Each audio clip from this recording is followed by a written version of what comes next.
ପିଲାମାନେ ଆଜି ଆମେ ଆଲୋଚନା କରିବା ଦଶମ ଶ୍ରେଣୀର ପ୍ରଥମ ପ୍ରବନ୍ଧ ଜନ୍ମଭୂମିର ଆମେ ପ୍ରଶ୍ନ ଉତ୍ତର ବା ଅଭ୍ୟାସ ଆଲୋଚନା କରିବା। ଏହି ଅଭ୍ୟାସରେ ଆଜି ପ୍ରଥମ ରହିବ ବ୍ୟାକରଣ ବିଭାଗ ଏବଂ ସଂକ୍ଷିପ୍ତ ଉତ୍ତରମୂଳକ ରହିବ ଏବଂ ସରଳାର୍ଥ ଆଉ ଲଙ୍ଗ କ୍ୱେଶ୍ଚନ୍ ପରେ ରହିବ। ସରଳାର୍ଥ ଲଙ୍ଗ କ୍ୱେଶ୍ଚନ୍ ପର ଭିଡ଼ିଓ ରହିବ। ଯଦି ଆବଶ୍ୟକ ତାହେଲେ କମେଣ୍ଟ କରିବ, ତାହେଲେ ଆମେ ତୁମମାନଙ୍କୁ ଯୋଗାଇ ଦେବା।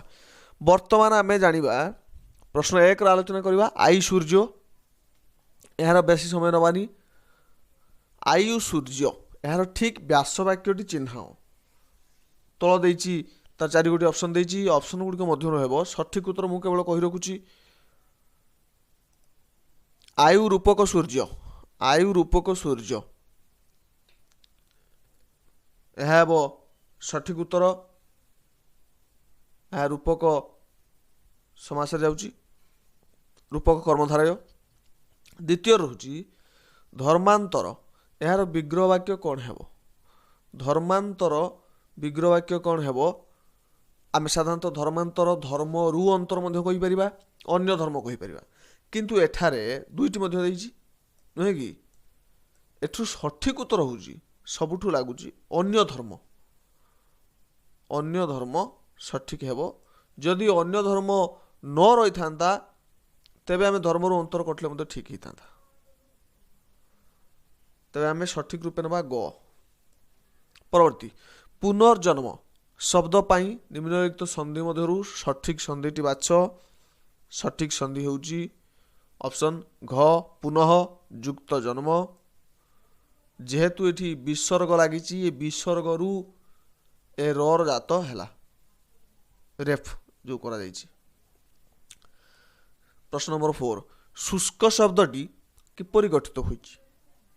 ଏହାର ସଠିକ୍ ଉତ୍ତର ହେବ ଅପସନ୍ କ ସୁସ୍ ଯୁକ୍ତ ତ। ସୁସ୍ ଯୁକ୍ତ ତ ସଠିକ୍ ଉତ୍ତର ହେବ। ନିମ୍ନୋକ୍ତ ଶବ୍ଦଗୁଡ଼ିକ ମଧ୍ୟରୁ ଶୁଦ୍ଧ ଶବ୍ଦଟି ବାଛ। ଏଥିରେ ଶୁଦ୍ଧ ଶବ୍ଦଟି ହେଉଛି ଶାରୀରିକ ଗ, ପ୍ରଥମ ରରେ ଦୀର୍ଘଇକାର, ଦ୍ୱିତୀୟ ରରେ ହର୍ଷଇକାର। ଏହି ସଠିକ୍ ଉତ୍ତର ହେବ। ଏବଂ ପରବର୍ତ୍ତୀ ଯିବା କ୍ୱେଶ୍ଚନ୍ ନମ୍ବର 6, ଗ୍ରାମ ମଧ୍ୟରେ ଏକ ପରିବାରୋତ୍ତର ପରମ୍ପରା ସ୍ୱରୂପ ନିମ୍ନଲିଖିତ ମଧ୍ୟରୁ ଯେଉଁ ଉକ୍ତିଟି ଗ୍ରହଣୀୟ ଲେଖ। ଏକ ପରିବାରୋତ୍ତର ପରମ୍ପରା କେଉଁଠି ସୃଷ୍ଟି ହେଉଛି? ସଠିକ୍ ଉତ୍ତର ହେବ ଗ୍ରାମରେ ଜାତି ବର୍ଣ୍ଣ ନିର୍ବିଶେଷରେ ଭାଇ ଭଉଣୀ କକା ଖୁଡ଼ି ଆମେ ଯେଉଁ ସବୁ ଡାକିଥାନ୍ତି, ଲେଖାଯାଇଛି। ବହି ଯିଏ ପଢ଼ିଥିବେ ଧ୍ୟାନର ସହିତ ଜାଣିପାରିବେ। ସଠିକ୍ ଉତ୍ତର ଗ ହେବ। ପରବର୍ତ୍ତୀ 7, ନିମ୍ନରେ ପ୍ରଦତ୍ତ ଶବ୍ଦଗୁଡ଼ିକର ବିପରୀତାର୍ଥବୋଧକ ଶବ୍ଦ ଲେଖ। ବିପରୀତ ଅର୍ଥବୋଧକ ଶବ୍ଦ ଲେଖିବା ପାଇଁ କହିଛି। ଯଦି ବିପରୀତ ଦେଖିବା, ପ୍ରଥମେ ହେଉଛି ବିଶାଳ। ବିଶାଳ ହେଉଛି ମାନେ ବିରାଟ ବା ବୃହତ। ଏହାର ବିପରୀତ ହେବ କ୍ଷୁଦ୍ର ବା ଛୋଟ, ଖର୍ବ ଇତ୍ୟାଦି। ଦ୍ୱିତୀୟ ସ୍ମରଣ, ସ୍ମରଣ ମାନେ ମନେ ରଖିବା କଥା କହିଛି। ବିସ୍ମରଣ ମାନେ ଭୁଲିଯିବା, ସ୍ମରଣର ବିସ୍ମରଣ ହେବ। ଅସ୍ୱୀକାର, ଅ ଉଠେଇ ଦେଲେ ସ୍ୱୀକାର, ଅସ୍ୱୀକାର ନ ମାନିବା ସ୍ୱୀକାର ମାନିବା। ଅବାଞ୍ଛିତ ବାଞ୍ଛିତ, ନୁହେଁ କି? ପ୍ରଶଂସା, ପ୍ରଶଂସାର ସମସ୍ୟା ଜାଣିଛନ୍ତି। ନିନ୍ଦା। ମଧୁର, ମଧୁର ହେଉଛି ମିଠା ଅର୍ଥରେ, ତେଣୁ ଏହାର ହେବ ତିକ୍ତ। ପରବର୍ତ୍ତୀ ଦେଖିବା, ନିମ୍ନଲିଖିତ ଶବ୍ଦଗୁଡ଼ିକ ଉପଯୁକ୍ତ ବାକ୍ୟରେ ପ୍ରୟୋଗ କରିବା ପାଇଁ କୁହାଯାଇଛି। ତେଣୁ ବାକ୍ୟରେ ପ୍ରୟୋଗ କରିବା ପାଇଁ ଧ୍ୟାନ ଦେବ ପିଲାମାନେ।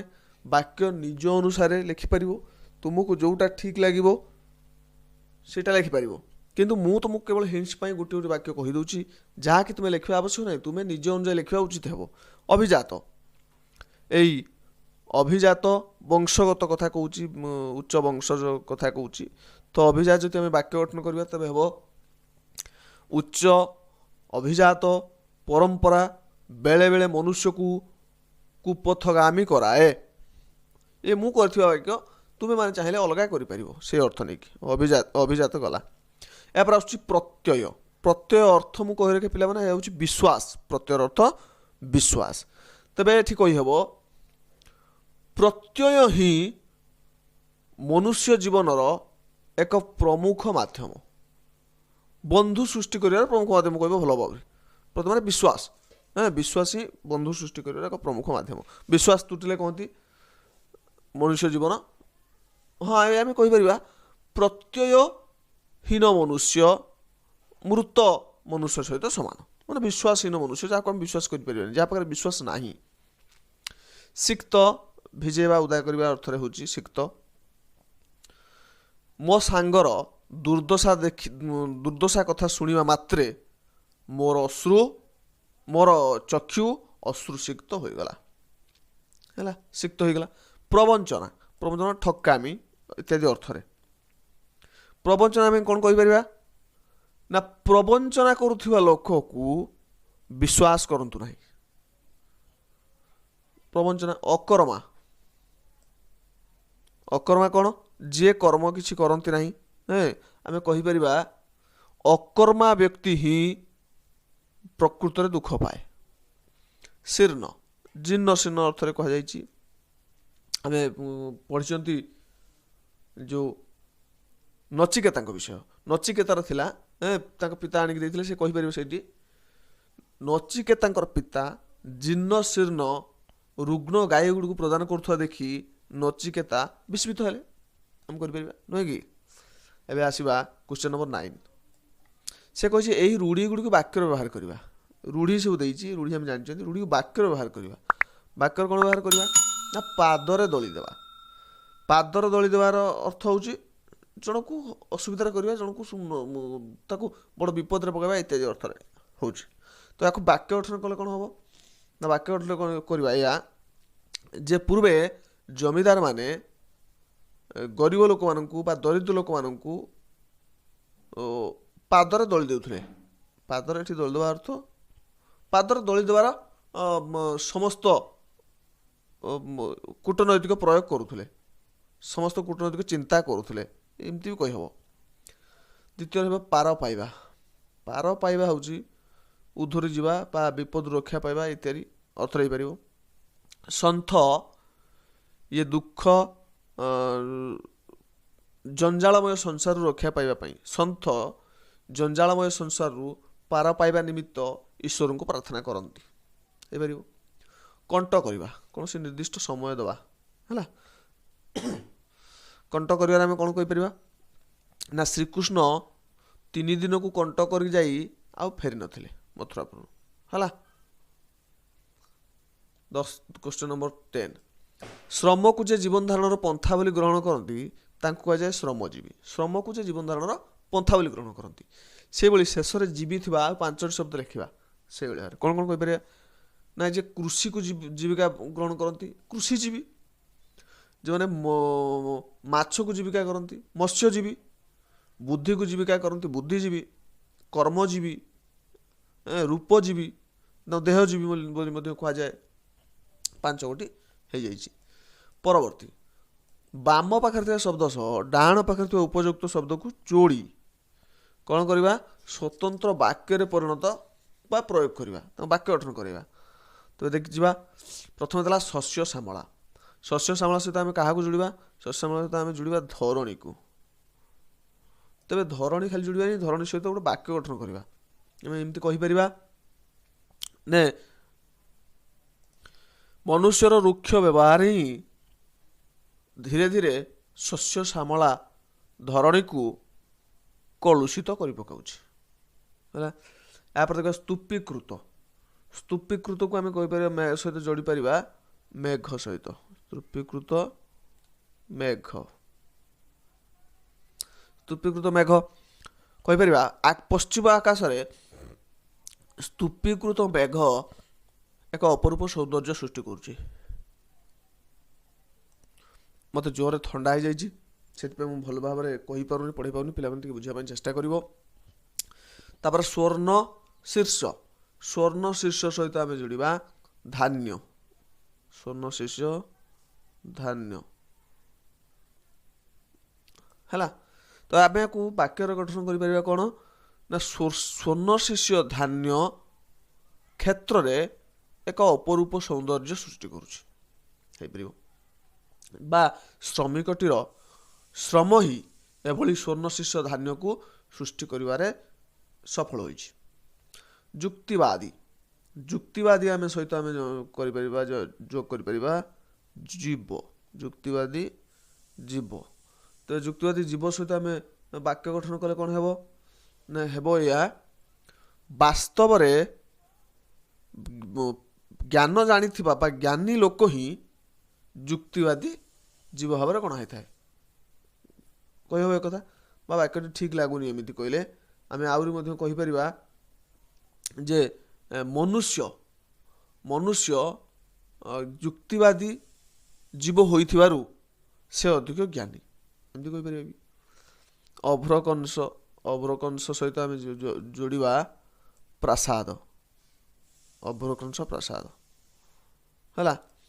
କହିପାରିବା ଆମେରିକାର ସୌନ୍ଦର୍ଯ୍ୟ ହିଁ ଅଭ୍ରକଂଶ ପ୍ରାସାଦ ଭିତରେ ଲୁଚି ରହିଛି ହେଲା। ଦୋଳାୟମାନ ସହିତ ଆମେ କହିପାରିବା ଦୋଳାୟମାନ ପଦ ପଲ୍ଲବ, ଶ୍ରୀକୃଷ୍ଣଙ୍କର ଯେଉଁ ପଦ ପଲ୍ଲବ ଝୁଲୁଥିଲା, ନୁହେଁ କି? ଆମେ ଏଇଠି ବି କହିପାରିବା ପଦ ପଲ୍ଲବ, ଦୋଳାୟମାନ ପଦ ପଲ୍ଲବ। ଶ୍ରୀକୃଷ୍ଣଙ୍କର ଦୋଳାୟମାନ ପଦ ପଲ୍ଲବକୁ ଭ୍ରମବଶତଃ ଶବର ଜଣକ ହରିଣର କାନ ଭାବି ତୀର ବିନ୍ଧିଥିଲା। ଅହେତୁକ ବ୍ୟଥା ହେବ, ଅହେତୁକ ବ୍ୟଥା। ତେବେ ଏକୁ ବାକ୍ୟ ଗଠନ କ'ଣ କରିପାରିବା? ଆମେ କରିପାରିବା ଯେ ଯଦି ମନୁଷ୍ୟ କାହାର ମନରେ ଅହେତୁକ ବ୍ୟଥା ପ୍ରଦାନ କରେ ତେବେ ସେ ଭବିଷ୍ୟତରେ ନିଜେ ବି ସେଇ ବ୍ୟଥାର କାରଣ ହେବ। ପରବର୍ତ୍ତୀ ଯିବା କ୍ଷୁଦ୍ର ଉତ୍ତରମୂଳକ। ଏଥିରେ ଆମେ ଦେଖିବା କ୍ୱେଶ୍ଚନ୍ ନମ୍ବର 12, ଲେଖକ ଜନ୍ମଭୂମି ପଲ୍ଲୀକୁ ନିଜର ମା ବୋଲି ଭାବିଛନ୍ତି କାହିଁକି? ଆମେ କହିପାରିବା ଜନ୍ମଭୂମିକୁ ମା ବୋଲି ଭାବିବାର କାରଣ ଯେଉଁଭଳି ଭାବରେ ମା ଶିଶୁକୁ ବା ନିଜ ସନ୍ତାନକୁ ଲାଳନ ପାଳନ କରିଥାଏ, ତାର ଯତ୍ନ ନେଇଥାଏ, ସେଇଭଳି ଭାବରେ ଜନ୍ମଭୂମିରେ ଜନ୍ମ ହେଲା ମାତ୍ରେ ଜନ୍ମଭୂମି ସେ ଶିଶୁକୁ ଲାଳନ ପାଳନ କରେ, ତା ମୁଖରେ ହସ ଦିଏ, ତା ମୁଖରେ ଖାଦ୍ୟ ଦିଏ, ତାର ପ୍ରଶ୍ୱାସ ଏହି ଦେହରେ ଚାଲେ। ସେଥିପାଇଁ ଲେଖକ ଜନ୍ମଭୂମି ପଲ୍ଲୀକୁ ନିଜର ମା ବୋଲି ଭାବିଛନ୍ତି। 13, ଜନ୍ମଭୂମିକୁ ଧାତ୍ରୀ ଓ ଶିକ୍ଷୟିତ୍ରୀ କହିବାର କାରଣ କ'ଣ? ଆମେ କହିପାରିବା ଯେତେବେଳେ ଶିଶୁଟିଏ ପ୍ରଥମେ ଜନ୍ମ ହେଲା ପରେ ଏଇ ଜନ୍ମଭୂମି ଉପରେ ପଦସ୍ଥାପନ କରେ ତ ସେତେବେଳେ ତାକୁ ଧରି ରଖିଥାଏ ଏଇ ଜନ୍ମଭୂମି। ଏଇ ଧରି ରଖିଥିବାରୁ ବା ତାକୁ ଧାରଣ କରିଥିବାରୁ ତାକୁ ଧାତ୍ରୀ କୁହାଯାଏ ଏବଂ ତାକୁ ଅନେକ କଥା ତାକୁ ଶିକ୍ଷା ଦେଇଥିବାରୁ ତାକୁ ଶିକ୍ଷୟିତ୍ରୀ ବୋଲି କୁହାଯାଏ। ଏ ସମସ୍ତ ମୋର ଜନ୍ମଭୂମି, ଏଇ ବାକ୍ୟାଂଶରେ ସମସ୍ତ କାହାକୁ କୁହାଯାଇଛି? ସମସ୍ତ ଏଠାରେ କୁହାଯାଇଛି ଯେ ଲେଖକ କହିଛନ୍ତି ପ୍ରବନ୍ଧ ଭିତରେ ବା ପ୍ରାବନ୍ଧିକ କହିଛନ୍ତି ପ୍ରବନ୍ଧ ଭିତରେ ଯେ ଏଇ ବିଶାଳ ଭାରତ ଭୂମି ମୋ ଜନ୍ମଭୂମି, ଓଡ଼ିଶା ମୋ ଜନ୍ମଭୂମି, ବିଶ୍ୱ ମୋ ଜନ୍ମଭୂମି, ମୋ ଗାଁ ବି ଜନ୍ମଭୂମି। ତେଣୁ ଏ ସମସ୍ତଙ୍କୁ ମିଶାଇଲେ ସମସ୍ତେ ହିଁ କୁହାଯାଉଛି, ବହୁ ବଚନରେ ସମସ୍ତ କୁହାଯାଉଛି। 15, ବୟସ ବଢ଼ିବା ସହ ଲେଖକଙ୍କର ଜନ୍ମଭୂମି ସହିତ ସମ୍ବନ୍ଧ କିପରି ହେଉଛି ବୋଲି ସେ କହିଛନ୍ତି? ବୟସ ଯେତେ ବଢ଼ି ଚାଲେ ସେତେ ସେତେ ମଣିଷ ନିଜ ଜନ୍ମଭୂମି ସହିତ ଘନିଷ୍ଠ ହେବା କଥା, କିନ୍ତୁ ବାସ୍ତବରେ ଏଠି ଲେଖକ ତାଙ୍କ ସହିତ ଘନିଷ୍ଠ ନ ହୋଇ ଧୀରେ ଧୀରେ ଦୂରେଇ ଯାଉଛନ୍ତି। ସମୟ ସ୍ରୋତରେ ଲେଖକ କିପରି ଭାସି ଯାଇଛନ୍ତି? ନିଃସହାୟ ଶୁଷ୍କ ତୃଣ ପରି ଭାସି ଯାଇଛନ୍ତି। ଜନ୍ମଭୂମିର କେଉଁ ରୂପ ଲେଖକଙ୍କର ଆଖି ଆଗରେ ଭାସିଯାଏ? ଜନ୍ମଭୂମିର ସେଇ ସୁନ୍ଦର ବା ସୌନ୍ଦର୍ଯ୍ୟ ମଣ୍ଡିତ ରୂପ, ଚିର ସବୁଜିମା ରୂପ ଲେଖକଙ୍କ ଆଖି ଆଗରେ ସର୍ବଦା ଭାସିଯାଏ। ଧର୍ମାନ୍ତର ପରେ ଲୋକର କି ପରିବର୍ତ୍ତନ ଘଟିଥାଏ?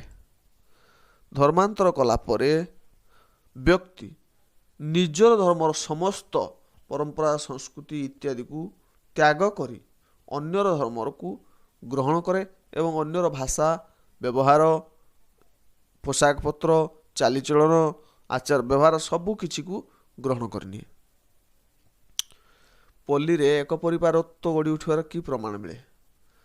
କାରଣ ଆମେ କହିଛନ୍ତି ଆଗରୁ ଗ୍ରାମର ସମସ୍ତ ଲୋକେ ଜାତି, ବର୍ଣ୍ଣ, ଧର୍ମ ନିର୍ବିଶେଷରେ ପରସ୍ପରକୁ ଦାଦା, ଭାଇ, ଖୁଡ଼ି, ମଉସା ଇତ୍ୟାଦି ଡାକିଥାନ୍ତି। ଏହାଦ୍ୱାରା ଏକ ଆତ୍ମୀୟ ଭାବ ମଧ୍ୟ ସମସ୍ତଙ୍କଠାରେ ଦେଖାଯାଇଥାଏ। ସାର ମାଉସୀ ଲେଖକଙ୍କୁ ଆଗେ କ'ଣ କହି ପଚାରୁଥିଲା? ପୂର୍ବେ ସାର ମାଉସୀ ଯେତେବେଳେ ଲେଖକ ଗାଁକୁ ଆସୁଥିଲେ ସାର ମାଉସୀ ପଚାରୁଥିଲା କେବେ ଆସିଲୁ ବାପା? ସ୍ନେହବଳା କଣ୍ଠରେ ପଚାରୁଥିଲା। ଏବେ କ'ଣ କରୁଛି ନା ଏବେ ଦେଖିବା ଏଠି ସାର ମାଉସୀର ପ୍ରଶ୍ନ ପଚାରିବାରେ କି ପରିବର୍ତ୍ତନ ଆସିଛି। ଏବେ ସାନ ମାଉସୀ ଦେଖାହେଲେ। ସେ ପଚାରୁଛି ଯେ କେବେ ଆସିଲ ବାବୁ? ଆଉ ବାପା ସମ୍ବୋଧନ ତାର ନାହିଁ, ଏବେ କହୁଛି କେବେ ଆସିଲ ବାବୁ? ଗୋବିନ୍ଦ ଭାଇ କି ପ୍ରକାର ଲୋକ? ଗୋବିନ୍ଦ ଭାଇ ମଝି ଗାଁରେ ତାର ଘର, ସେ ଆଜୀବନ ଅକର୍ମା ଅବିବାହିତ, ସେ ସେଇ କ୍ଷୁଦ୍ର କୁଟୀର ଭିତରେ ଏକା ଏକା ସଂଗ୍ରାମ କରି ଆସିଛି। ସେ ଦେଖାହେଲେ, ସେଠିକି ସେ ଡାକେ ଏବଂ ମୋ ସହିତ କଥା ହୁଏ। ଲେଖକ କହୁଛନ୍ତି ଗୋବିନ୍ଦ ଭାଇ ଲେଖକଙ୍କୁ କୁଟୀରରେ ବସାଇ କି ପ୍ରକାର ବ୍ୟବହାର ଦେଖାଉଥିଲେ। ଗୋବିନ୍ଦ ଭାଇ ଲେଖକଙ୍କୁ ମନବୋଧ ଚଉତିଶା ପଢ଼ି ଶୁଣାଉଥିଲେ। ଗ୍ରାମଟି ଯାକ ନବାଗତ ଅତିଥିରେ ପରିପୂର୍ଣ୍ଣ ହୋଇଗଲାଣି। ଏଠାରେ କେଉଁ ନବାଗତ ଅତିଥି କଥା କହିଛନ୍ତି? ଯେତେବେଳେ ସମୟ ଅତିବାହିତ ହୋଇଛି, ଯେ ଅନେକ ସମୟ, ଲେଖକ ବହୁତ ଦିନ ଧରିକି ଦୂରରେ ଅଛନ୍ତି, ବହୁତ ଦିନ ଭିତରେ ଅନେକ ଲୋକ ବିଦାୟ ନେଇଛନ୍ତି, ଅନେକ ଲୋକ ଜନ୍ମ ହୋଇଛନ୍ତି, ଅନେକ ଶିଶୁ। ସେ ଅନେକ ଶିଶୁମାନଙ୍କୁ ହିଁ ଏଠାରେ କୁହାଯାଇଛି ନବାଗତ ଅତିଥି। ଗ୍ରାମର ଶିଶୁ ସମାବେଶ ଉପରେ ଲେଖକ କି ଅଭିମତ ଦେଇଛନ୍ତି?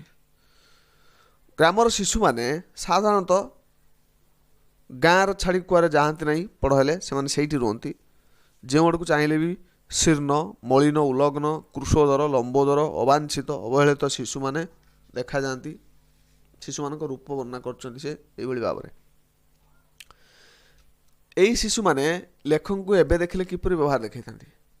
ଏଇ ଶିଶୁମାନେ ଏବେ କ'ଣ କରନ୍ତି ନା, ଯେତେବେଳେ ଯେମିତି ଆଫ୍ରିକାରୁ ଜେବ୍ରା, ଜିରାଫ ଆସିଲେ ଲୋକମାନେ ଚାହିଁଥାନ୍ତି, ସେଇଭଳି ଭାବରେ ଏବେର ଶିଶୁମାନେ ଲେଖକଙ୍କୁ ଦେଖିଲେ ବ୍ୟବହାର ଦେଖାନ୍ତି ଏବଂ କଟମଟ କରି ଚାହାନ୍ତି। ସେମାନେ ଜାଣିପାରନ୍ତିନି କିଏ। ଗ୍ରାମର ସାଧାରଣ ଯୁବକମାନେ କିପରି ସମୟ କଟାନ୍ତି? ବର୍ତ୍ତମାନ ଗ୍ରାମର ଯୁବକମାନେ ଅର୍ଦ୍ଧଶିକ୍ଷିତ ଅବସ୍ଥାରେ କେବଳ ଗ୍ରାମରେ ପଡ଼ି ରୁହନ୍ତି, ବାହାରକୁ ଯାଆନ୍ତି ନାହିଁ ଏବଂ ସେଠାରେ ସେ ରାଜନୀତି ସହିତ ପ୍ରତ୍ୟକ୍ଷ ଭାବେ ସମ୍ପୃକ୍ତ ହୋଇ ବିଭିନ୍ନ ରାଜନୈତିକ ଦଳର ଆନୁଗତ୍ୟ ସ୍ୱୀକାର କରନ୍ତି। 28. ଗ୍ରାମ୍ୟ ଯୁବକମାନଙ୍କ ସହିତ ପଲ୍ଲୀ ପ୍ରକୃତିର ଶୋଭା ଉପଭୋଗ କରିବା ଲେଖକଙ୍କ ପକ୍ଷରେ କାହିଁକି ସମ୍ଭବ ନୁହେଁ? କାରଣ ଏବେ ଗ୍ରାମ୍ୟ ଯୁବକ ଯୁବତୀମାନେ ସେ ଯେହେତୁ ଲେଖକଙ୍କ ଚିନ୍ତା ସହିତ ସେମାନେ ଆଉ ସମ୍ପୃକ୍ତ ନୁହନ୍ତି, ଉଚ୍ଚ ଚିନ୍ତାଧାରା ସହିତ ସେମାନେ ପରିଚିତ ନୁହନ୍ତି, ତେଣୁ ସେମାନେ କ'ଣ କରନ୍ତି ନା ତାଙ୍କ ସହିତ ମିଶିକି ପଲ୍ଲୀ ପ୍ରକୃତିର ଶୋଭା, କବିତା ଆଲୋଚନା, କୌଣସି ଗୋଟେ ବଡ଼ ଦୀର୍ଘ ଆଲୋଚନା କରିବା ସମ୍ଭବ ହୁଏ ନାହିଁ। ଶିକ୍ଷିତ ଲୋକେ ପଲ୍ଲୀର କର୍ମ ଯୋଜନାରେ